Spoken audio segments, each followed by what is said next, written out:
பாரும் வருது இந்த இன்டர்வியூக்கு, ஃபேன்ஸ் மீட்டுக்கு. கமருதீனும் வர்றான், இந்த மீட்டுக்கு வர்றான்னு தெரியும்ல. அங்கே கேள்வி கேட்குறாங்க, லைட்டு வந்து ஆஃப் ஆனிச்சு, ஆஃப் ஆன பிறகு நாய் குலைச்சிது, நாய் குலைச்சிட்டு நீங்கள் உள்ளே போய் என்ன பண்ணீங்க அப்படின்னு கேட்குறாங்க. யாருங்க அவன்? ஓவராக பேசுகிறாங்க அவன். அந்த இன்டர்வியூவில் கேள்வி கேட்குறான் பார்த்தீங்களா, அந்த பரதேசி குண்டு பையன் மாதிரி ஒருத்தன் இருக்கான் அவன். அவனா எல்லாரும் இப்படி தான் பேசிக்கிட்டு இருக்கான். பெரிய எதற்கமாக குதர்க்கமாகவே கேள்வி கேட்குறான். ஏண்டா உங்களுக்கு பேட்டி கொடுக்க வந்தால், உங்களுக்கு ஃபேன்ஸ் மீட் நடத்தினா, உங்களை ஒரு பார்ட்னராக போட்டால் இப்படி தான் கேள்வி கேட்பீங்களாடா? பண்ணாடைங்களா, கபோதிங்களா, புறம்போக்குங்களா, இப்படி தான் கேட்பீங்களா? கேட்குறாங்க. நாய் குலைச்சிதில்ல, அது என்னாச்சு?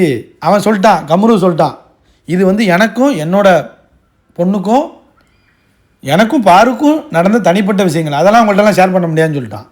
இதெல்லாம் ஒரு கேள்வியாடா உங்களுக்குலாம்? மயிராண்டிங்களா? ஆளையும் மண்டையும் பாருங்களேன். பாருக் ஆனால் வந்து வெடிலாம் போட்டு உள்ளே கொண்டு வந்துருக்காங்க. மெர்சடிஸ் பென்ஸோட அந்த ரெட் கலர் காரில் வெடியெல்லாம் போட்டு, பயங்கரமான வெடியெல்லாம் போட்டு தான் என்ட்ரி, பயங்கரமான என்ட்ரி. ஏன்னா பலூனு, இந்த கூட்டமெல்லாம் வந்து கதறிட்டுலாம் இருக்கும் பீடி வாயிலாம். ஆனால் இதெல்லாம் பார்த்துட்டு ஏதாச்சும் பண்ண பார்ப்பாங்க பீடிக்கு நாளைக்கு. ஆனால் இன்றைக்கி திரும்பவும் ரேலி போட்டிருக்குல்ல பாரு, ஸோ அதில் பார்ப்பாங்க, என்னடா வந்துக்கிட்டே இருக்காங்களே அப்படின்னு. இதில் ஒரு கூட்டம் வந்து பாரு கூட்டமே இல்லைன்னு ஒரு கூட்டம் சொல்லிகிட்டு இருந்துச்சு. ஆனால் வேறு லெவல் கூட்டங்க, ஆளுங்க உள்ளே வர முடியாமல் தவிச்சிட்டு வெளில நின்றுட்டு இருந்திருக்காங்க. அதுக்கப்புறம் தான் சரி நாளைக்கு ஒரு ரேலியை நடத்திடுவோம், அதில் பெருசாக இன்னும் நிறைய பேர் வாங்க, யாரெல்லாம் வரணுமோ வந்துருங்க. டேய் பாருக்கு இங்கே மட்டும் இல்லைடா, சிங்கப்பூர், மலேசியா, லண்டன், யூஎஸ்ஸு, ஸ்விஸ்ஸு, எல்லா நாட்டிலேருந்து அவ்வளோ மெசேஜஸ் வருது, அவ்வளோ கமெண்ட்ஸ் வருது. அவ்வளோ பேர் வந்து பாருக் கமருதீன் சேரணும், அவ்வளோ பேர் வந்து இது பண்ணிகிட்ருக்காங்க. சும்மா உட்காந்து ஆர்கனைஸ் பண்ணுறதில்ல, 4 பேரில் கூட்டம்லன்னு முட்டா கூட்டம். இந்த ஃபேக் பிஆர் இருக்காங்க பாருங்கள், அந்த பிடிஒய் பிஆர், அப்புறம் பலூனுக்கு சப்போர்ட் பண்ணுற அந்த ஒரு சில தற்கொலை காட்சி முண்டங்கள் இருக்கும் பாருங்கள், இவங்கெல்லாம் தான் கதறிக்கிட்டு இருப்பாங்க. மற்றவங்கெல்லாம் வேறு லெவலில் வெயிட் பண்ணுறாங்க பாருக்காகவும் கமருதீனுக்காகவும். அதனால தான் இவ்வளோ பேர் கொண்டாடிக்கிட்டு இருக்காங்க கமருதீன் பாருவை.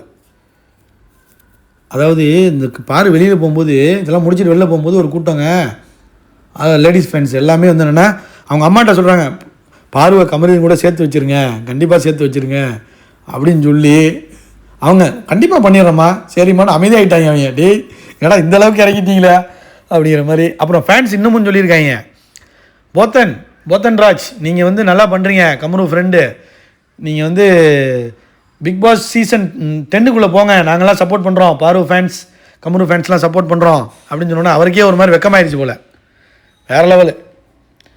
அப்புறம் பார்த்தீங்கன்னா இந்த வியானா, பலூன் அக்கா, அப்சரா 3 பேரும் ஒரு இடத்துல மீட் பண்ணியிருக்காங்க, ஒரு ரூமில் இருக்காங்க. ஒரு மாதிரி வந்து பிக்சரு வீடியோலாம் போட்டுக்கிட்டு இருக்காங்க. என்ன கதைன்னு தெரியலையே. வியானா என்னம்மா பலூனோட சுற்றிட்டு இருக்க, கெடுத்துருவாம்மா உன்னை, அங்கெல்லாம் போகக்கூடாது, நீ என்ன இப்படி இருக்குது, பார்ட்டி எதுவும் பண்ணியிருப்பாங்களோ, பலூன் அக்காவோட சுற்றுறாங்களே, சரியில்லையே, எல்லோரும் பலூனை சுற்றி வர்றாங்களே அந்த கேங்க, அன்பு கேங்கெல்லாம் என்னன்னு தெரியல. துஷார் திருந்த மாட்டான், முடிஞ்சு போச்சு கதை. அப்புறம் போத்தன் ஸ்டோரி போட்டிருக்காரு பார்த்தீங்களா, பையன் தங்கம் மிஸ்ஸே பண்ணிடாத அப்படிங்கிற மாதிரி அந்த ஸ்லோகன் போட்டு, பையன் தங்கம் மிஸ் பண்ணிடாத, மிஸ்ஸே பண்ணாத அப்படின்னு ஸ்டோரியை போட்டு பார்வையும் கமருதீனையும் போட்டிருக்காரு. வேறு லெவலுங்க மனுஷன். பாரதினை ரொம்ப இவங்க 2 பேரும் சேர்றதில்ல, அது அவங்க 2 பேரும் ஃப்ரெண்ட்ஸ் இருக்காங்க பாருங்கள், போத்தனும் ஜானும் தான் ரொம்ப இதுக்காக இனிஷியேட்டிவ் எடுக்கிறாங்க. That's very good.